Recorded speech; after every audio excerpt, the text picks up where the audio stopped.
പെട്ടെന്ന് ഒരു വിമർശനം അല്ലെങ്കിൽ പ്രകോപിതരാകുന്ന അങ്ങനെ ഒരു ക്യാരക്ടറായി പോയി പല സമയത്തും പലപ്പോഴും നമ്മൾ പ്രതീക്ഷിക്കാതെ മനസ്സുകൊണ്ട് വിചാരിക്കാത്ത കാര്യമായിരിക്കും പുറത്തേക്ക് വരുന്നത്. പക്ഷെ അത് സമൂഹ മാധ്യമങ്ങളിലൊക്കെ ഭയങ്കരമായിട്ട് വയനാറുകയും അതിനെ തുടർന്നുള്ള പ്രശ്നങ്ങളും വിവാദങ്ങളൊക്കെ വരാറുണ്ട്. അപ്പൊ ഈ വിവാദങ്ങളൊക്കെ ഇതിലെ സിനിമകളെ ബാധിക്കുന്നുണ്ടോ അല്ലെങ്കിൽ അങ്ങനെ എന്തെങ്കിലും തോന്നുന്നുണ്ടോ? പേടിയാണോ? പേഴ്സണൽ ചോദ്യമാണ്. പേടിയുണ്ടെന്ന് പറഞ്ഞാലും പ്രശ്നം, പേടിയില്ല എന്ന് പറഞ്ഞാൽ പ്രശ്നം. സസ്പെൻസ് ഒക്കെ കിട്ടും. വീഡിയോ ഉള്ളതുകൊണ്ടായിരിക്കും കഴിഞ്ഞ ദിവസം ഒരു വീഡിയോ ഭയങ്കരമായിട്ട് വൈറലായിരുന്നു. ആ വീഡിയോ ശരിക്കും മുഖ്യമന്ത്രിന്റെ കമ്പനി ബ്രദറിന് റിമൂവ് ചെയ്യിപ്പിച്ചെന്ന് പറഞ്ഞു. ബ്രദറിന് അങ്ങനെ തോന്നുകയാണ് എനിക്ക് പേടിയുണ്ടെങ്കിൽ പേടിയില്ല. ബ്രദറിന് തോന്നുകയാണ് പേടിയില്ലെന്ന് വെച്ചാൽ എനിക്ക് പേടിയില്ല. Okay, next question. Last question. Last question. അങ്ങനെ ഒരു സംഭവം രാജുവേട്ടന് ശേഷം ചർച്ച ചെയ്യപ്പെട്ട മറ്റൊരു നടനെ പേരായി കാണിച്ചിട്ടുണ്ട്. അത് റീജിയണൽ ലാംഗ്വേജിലുള്ള പടമാണ്. അപ്പൊ അതിനോട് വിഷയമാണ്. അത് മാത്രമല്ല ഒരുപക്ഷെ ഈ പടത്തിൽ അഭിനയിക്കുമ്പോൾ നിന്ന് അല്ലെങ്കിൽ ഇത്തരത്തിൽ നാഷണൽ അപ്രീസിയേഷൻ കിട്ടാൻ പോകുന്ന ഒരു നടനാണെന്ന് അറിയില്ല.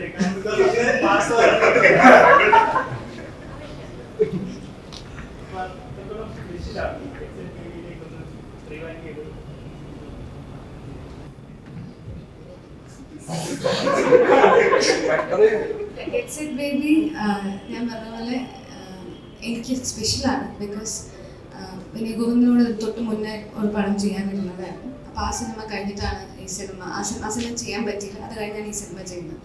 ഉണ്ണിയുടെ കൂടെയും ഈ പറയുന്നത് പോലെ ഒരുപാട് സിനിമകൾക്കുള്ള ഓഫേഴ്സ് വരുന്നുണ്ടായിരുന്നു. നമുക്കിപ്പം ചിലത് ചെയ്യാൻ പറ്റാറില്ല, ചിലത് ഡേറ്റ്സ് എന്തെങ്കിലും പ്രശ്നമായിരിക്കും, ചിലത് എന്തെങ്കിലുമൊക്കെ സാഹചര്യം കാരണം അത് മാറിപ്പോകാറുണ്ട്. ഫസ്റ്റ് ടൈം ആണ് അങ്ങനെ ഒരു സിനിമ വന്ന് എല്ലാം കറക്റ്റായിട്ട് വന്നത്. സോ അങ്ങനെ ചെയ്തപ്പോൾ സന്തോഷമുള്ള കാര്യമാണ്. കാരണം അന്ന് അറിയില്ലായിരുന്നു. ഞങ്ങൾ സിനിമ ചെയ്യുന്ന സമയത്ത് മാർക്കോ അത് കഴിഞ്ഞിട്ടുണ്ട്. അത് കഴിഞ്ഞാണ് ഷൂട്ട് ചെയ്യുന്നത്. അപ്പോൾ അതിന് വേണ്ടി പ്രിപ്പയർ ചെയ്യുന്നതും കാര്യങ്ങളും ഒക്കെ ഞങ്ങൾ കണ്ടിട്ടുണ്ട്. അപ്പോഴും ഉണ്ണി മാർക്കോ എന്ന് പറഞ്ഞ സിനിമയിൽ വളരെ എക്സൈറ്റഡ് ആണെന്ന് നമുക്കറിയാം. അതിൻ്റെ ഒരു റിസൾട്ട് ഉണ്ടായി കണ്ടു. ആ റിസൾട്ട് ഈ സിനിമയ്ക്ക് ഉണ്ടാവുമെന്ന് പറയുന്നത് സന്തോഷം. ഇനി താരം എന്ന് പറയുന്ന ചിത്രം ബേസിക്കലി ഇപ്പൊ നിലവില് പ്രൊജക്ട് ഓൺ ആണ്. താരത്തിന്റെ ഞാൻ കുറെ ഇന്റർവ്യൂവിൽ പറഞ്ഞില്ല.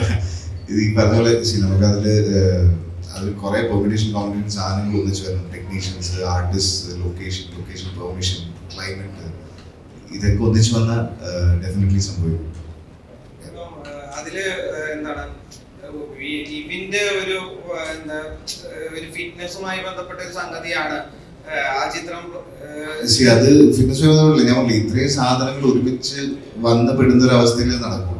അപ്പൊ ഇതിനു മുന്നേ നമ്മൾ ശ്രമിച്ചപ്പോൾ അദ്ദേഹത്തിന്റെ പ്രീവിയസ് കമ്മിറ്റ്മെന്റ്സ് കാരണം അദ്ദേഹത്തിന് നമുക്ക് വേണ്ടുന്ന ഒരു ഫിസിക്കൽ അപ്പിയറൻസിലേക്ക് എത്താൻ പറ്റിയില്ല.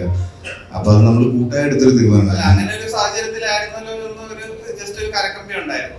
അപ്പം ആ സാഹചര്യത്തിൽ നമ്മളെന്നെ പറഞ്ഞു, ഞാനും നിവിനും പല ഇന്റർവ്യൂകളിലും പറഞ്ഞില്ല, ഞാൻ മാത്രമല്ല നിവിനും ഞാനും പല ഇന്റർവ്യൂകളിലും പറഞ്ഞിട്ടുണ്ട്.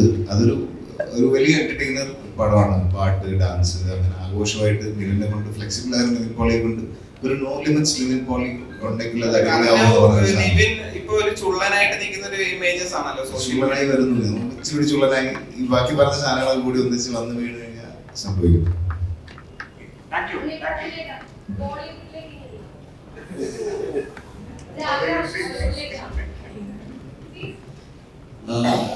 പ്ലാനൊന്നുമില്ല, പക്ഷെ ഡിസ്കഷൻസ് ഉണ്ട് എല്ലാത്തും.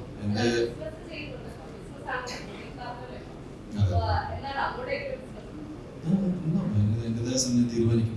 ഇപ്പോൾ കുറച്ച് സിനിമകൾ ചെയ്യാൻ ബാക്കിയാണ്. അത് ഫിനിഷ് ചെയ്തെങ്കിലും ഡെഫിനറ്റ്ലി ഹിന്ദി സിനിമയിൽ ഉദ്ദേശിച്ചു ചെയ്തു. കാര്യം കൂടി നിങ്ങളെല്ലാവരും ഇതുവരെ വന്നു ചോദ്യങ്ങൾ ചോദിച്ചു, ഉത്തരങ്ങൾ നിങ്ങൾ പറഞ്ഞു പറ്റുന്ന പറയാം. നിങ്ങളെല്ലാവരും ഗെറ്റ് സെറ്റ് ബേബി എന്ന സിനിമ ഒന്ന് പോയി കാണണം. കണ്ടിട്ട് ഷെയർ യുവർ ഫീഡ്ബാക്ക്. ബിക്കോസ് ഈ പ്രസ് മീറ്റിൻ്റെ പ്രധാനപ്പെട്ട ഉദ്ദേശം തന്നെയായിരുന്നു ഈ സിനിമ എന്താണെന്ന് ഫാമിലീസിലേക്ക് എത്തിക്കാൻ നിങ്ങളുടെ സപ്പോർട്ട് വേണമെന്നാണ് നമ്മൾ വിചാരിച്ചത്. അപ്പോൾ അത് ഈ മെസ്സേജ് ഒന്ന് കൃത്യമായിട്ട് എത്തിക്കാം ആൻഡ് നിങ്ങളുടെ ഫീഡ്ബാക്കുകൾ അറിയിക്കാം. You watch with the family only. നിങ്ങളുടെ അഭിപ്രായമല്ല, നിങ്ങളുടെ കുടുംബത്തിൻ്റെ. അതെ, yes, thank you so much.